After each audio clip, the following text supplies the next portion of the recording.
હવે છોલા હોય કે ચોળા, સફેદ ચણા હોય કે કાળા ચણા, બધું મજેદાર બનશે. તો સરકારને ઘેરવાના પ્રયાસ બાદ ભારતીય કિસાન સંઘ ફરી પાણીમાં આવ્યું છે. ભારતીય કિસાન સંઘે તેમનું આંદોલન સ્થગિત રાખ્યું છે. અગાઉ ખેડૂતોના પ્રશ્નો અંગે સરકાર સામે બાયું ચડાવી હતી. ઉગ્ર આંદોલન કરવાની ગત મહિને ચીમકી આપી હતી. મહાત્મા મંદિર પાસે જ ભારતીય કિસાન સંઘનો કાર્યક્રમ હતો. 12 જાન્યુઆરીએ ચલો ગાંધીનગર નામે કાર્યક્રમ નક્કી થયો હતો.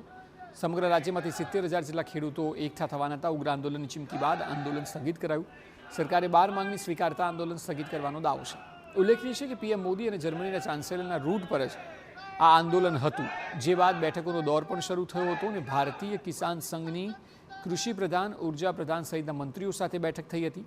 કાયદો વ્યવસ્થાને ધ્યાનમાં રાખીને અને સરકારે 12 માંગણીઓ સ્વીકારવાને લીધે આંદોલન સ્થગિત કર્યાનો ભારતીય કિસાન સંઘે દાવો કર્યો.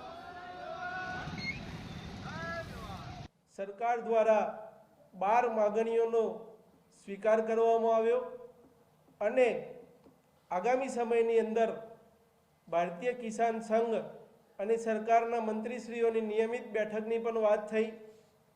12 મુદ્દાઓનો જે સ્વીકાર કરવામાં આવ્યો એના ભાગરૂપે અત્યારે ભારતીય કિસાન સંઘનો જે શક્તિ પ્રદર્શનનો કાર્યક્રમ હતો એ હાલ પૂરતો સ્થગિત રાખીએ છીએ. ભારતીય કિસાન સંઘના નિર્ણય બાદ ગુજરાત કિસાન કોંગ્રેસે આકરા પ્રહાર કર્યા. પાલ આંબલિયાએ ભારતીય કિસાન સંઘની કામગીરી સામે સવાલ ઉઠાવ્યા છે.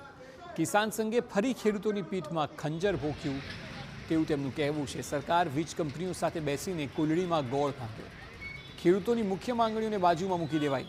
ખેડૂતોના આક્રોશને શાંત કરી સરકારને મદદ કરવાનું કામ છે તેવું કહ્યું. ખેડૂતોમાં જે દેવા માફીને લઈને એક આવે ગુસ્સો ઊભો થયો હતો, જે આ વીજ કંપનીઓ સામે જે ગુસ્સો ઊભો થયો હતો, એ ગુસ્સાને કેવી રીતે શાંત પાડી અને સરકારને બચાવવાનું કામ એટલે ભારતીય કિસાન સંઘનું, ભાજપની ભગીની સંસ્થાનું.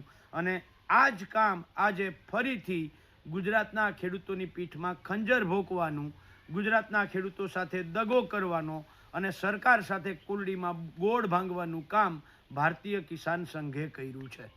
MDH બિરયાની મસાલા, પારંપરિક બિરયાનીનો અસલી સ્વાદ. MDH